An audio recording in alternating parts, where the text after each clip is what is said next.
One more thing. January 9, 2007. San Francisco. The Moscone Center. Outside, the city moves at its usual pace, cable cars grinding up Nob Hill, the bay glittering cold and silver in the winter morning. But inside this hall, nearly 4,000 people have stopped breathing. A single spotlight. A black curtain. And then, him. He walks out in his uniform. Black turtleneck. Worn Levi's 501s. New Balance sneakers. 51 years old, thin, carrying something electric in his eyes that no camera has ever fully captured. He smiles. Slow. Deliberate. Steve Jobs. Every once in a while, a revolutionary product comes along that changes everything. He pauses. The audience leans forward as one. Jobs, today, we're introducing 3 revolutionary products. The first one is a widescreen iPod with touch controls. The second is a revolutionary mobile phone. And the third is a breakthrough internet communications device. He repeats them. Slower this time. Watching their faces. Jobs, an iPod. A phone. And an internet communicator. An iPod, a phone, are you getting it? And then, laughter. Then applause. Then a roar that shakes the rafters. He holds up one device. One thin, glass rectangle. Jobs, today, Apple is going to reinvent the phone. That was January 2007. But to understand how a man arrives at a moment like that, to understand how one human being bends the arc of civilization, you have to go back. Way back. To a driveway in Mountain View, California. To a boy who was given away. And who spent the rest of his life proving the world wrong for underestimating him. The boy who was given away. February 24, 1955. San Francisco. A young graduate student named Joanne Stiebel gives birth to a baby boy. She is unmarried. Her family disapproves. Her boyfriend, Abdel Fattah Jandali, a Syrian political science student, cannot offer the life she imagined. So she makes the hardest decision a mother can make. She gives her son away. Paul and Clara Jobs, a working-class couple from Mountain View, are waiting. They have no college degrees, no wealth, no connections. What they have is love, and a deep, unwavering desire to be parents. They name the boy Stephen Paul Jobs. From his very first days, something about Stephen is different. He is restless. Curious. Unsatisfied with the surface of things. He has to know how everything works. Why it exists. Whether it could be better. Paul Jobs, a mechanic, sets up a workbench in the garage. He divides it in half. Paul Jobs, Steve, this half is yours. You can take anything apart you want. It is a small gesture. But it is the beginning of everything. Steve grows up in what will become Silicon Valley, though no one calls it that yet.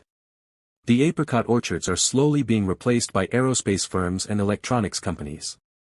Engineers bring circuit boards home the way other fathers bring newspapers. The air itself seems to hum with possibility. But school is complicated. Steve is bored. He is so bored that he becomes a problem, pulling pranks, refusing to follow rules, challenging teachers who can't keep up with him. One teacher, Imogene Hill, a woman Steve will later credit with changing his life, recognizes what the others cannot. Imogene Hill, what will it take for you to learn this? Young Steve, what will you give me if I do? She gives him a lollipop. And a camera kit. And then something far more powerful, she gives him the feeling that being smart is worth something. He skips the 5th grade. He tests into a school in the wealthier suburb of Los Altos. And there, in a Hewlett-Packard, the odd couple who changed everything. 1971, a mutual friend named Bill Fernandez introduces a 16-year-old Steve Jobs to a 21-year-old engineering prodigy named Steve Wozniak. They are, on the surface, completely unlike each other.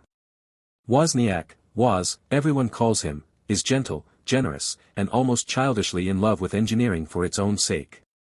He builds things because building things is the greatest joy he has ever known.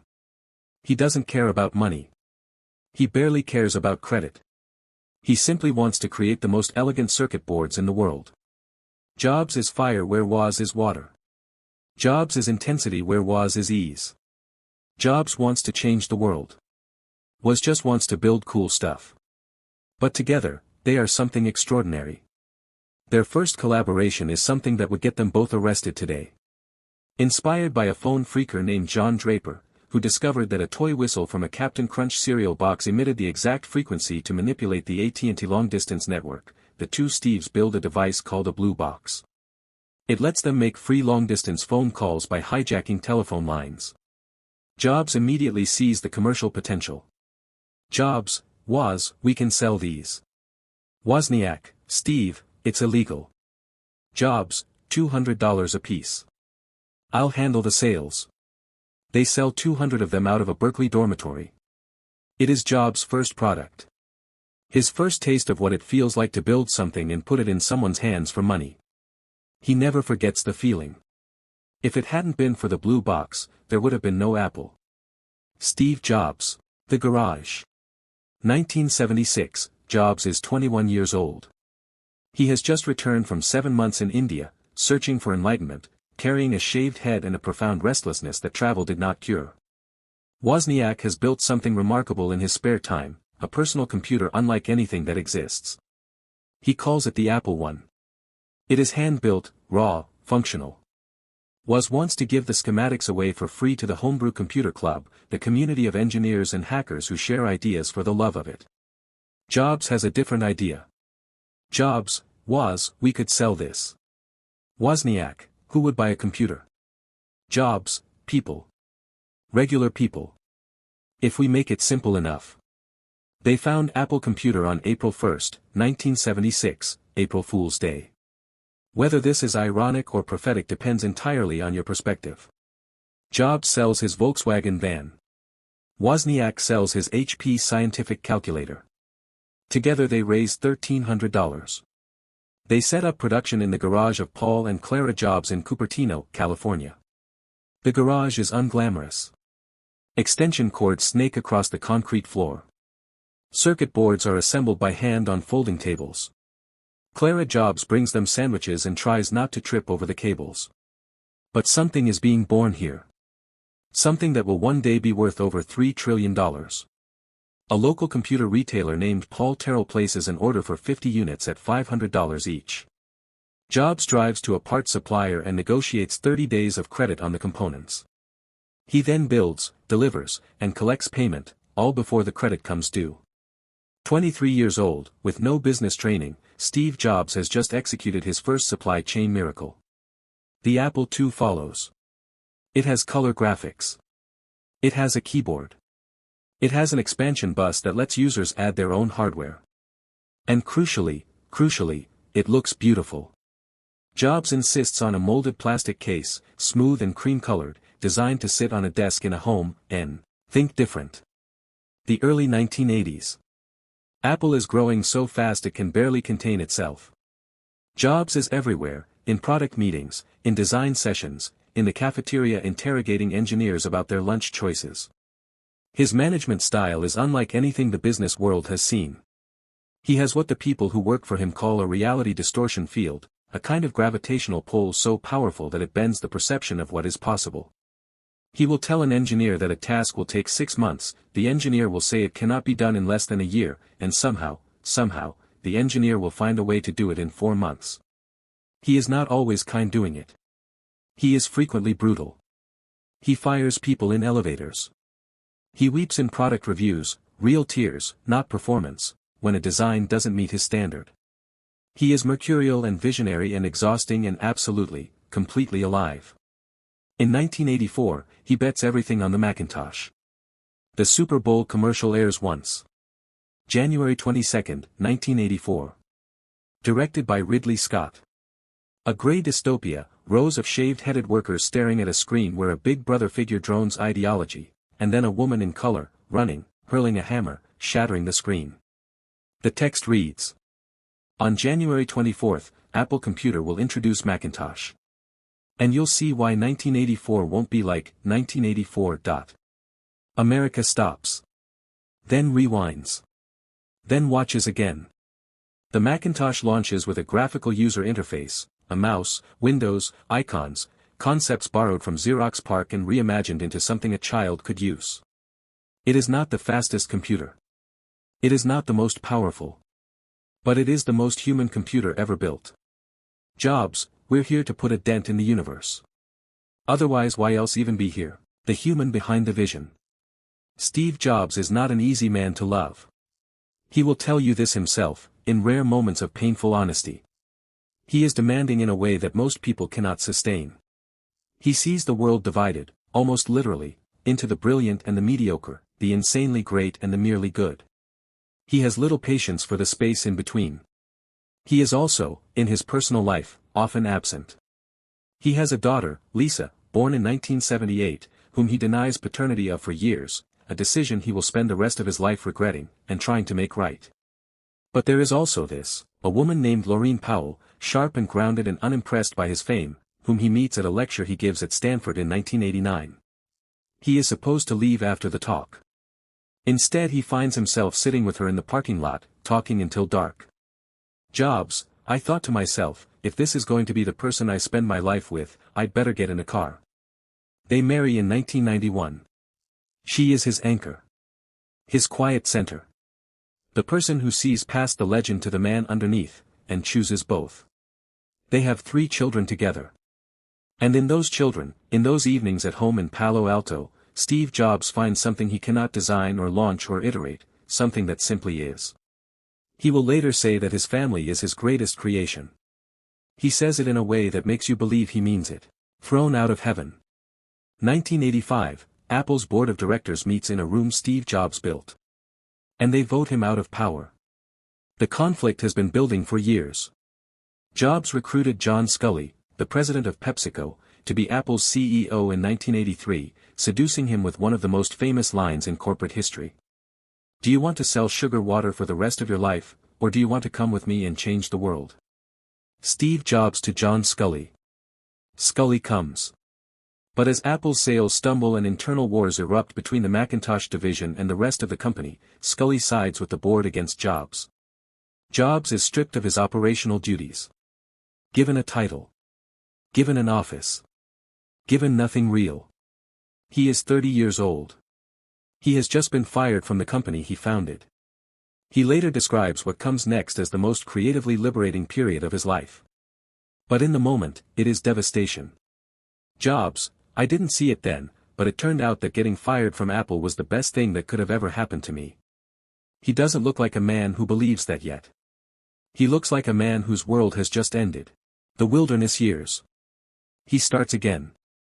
This is the thing about Steve Jobs that the legend sometimes obscures, he is extraordinarily good at starting again.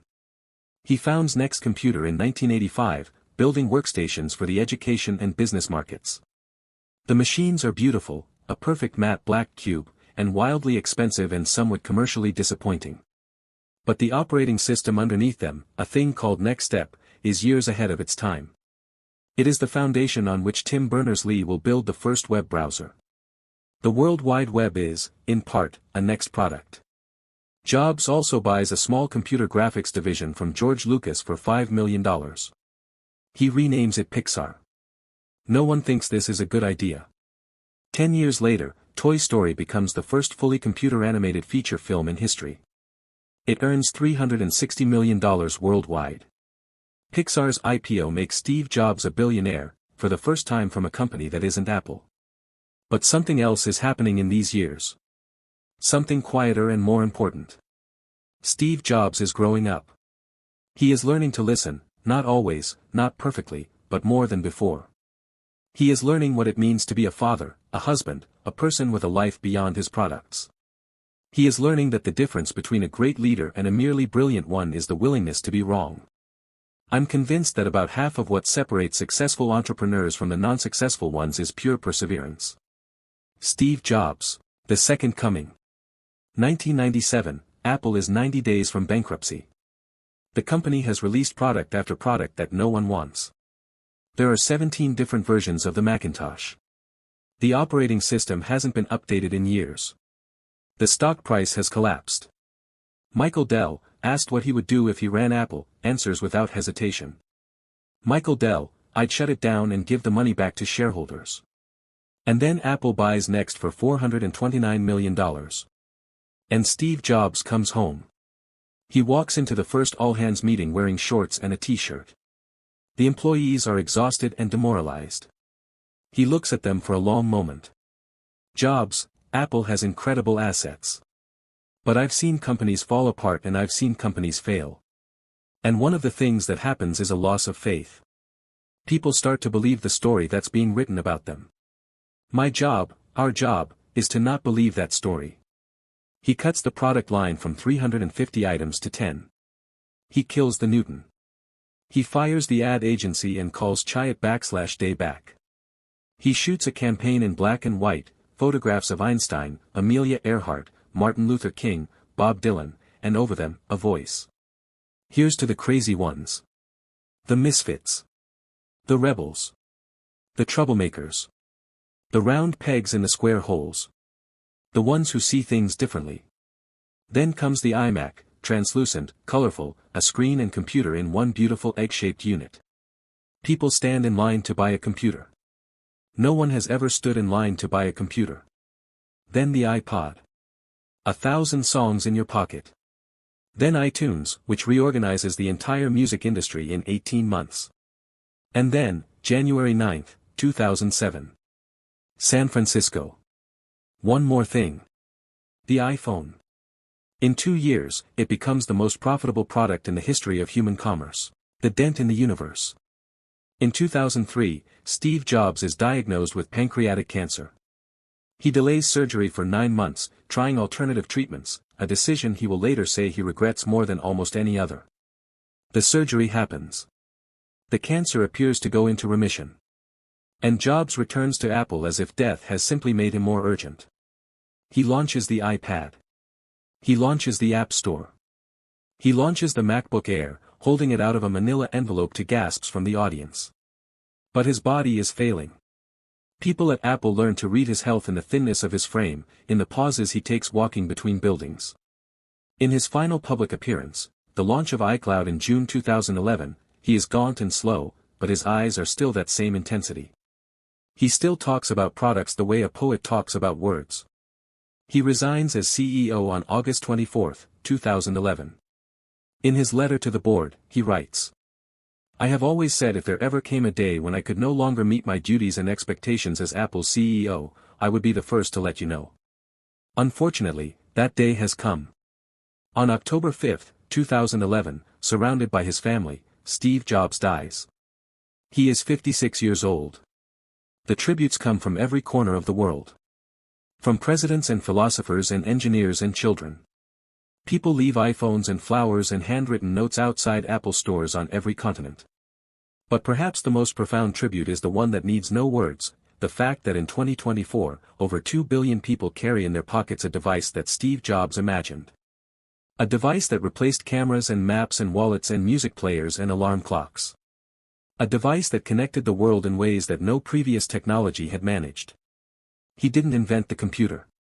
He didn't invent the smartphone. He didn't invent the music player or the animated film or the graphical user interface. What he invented was the belief that technology could be beautiful. That the tools we use every day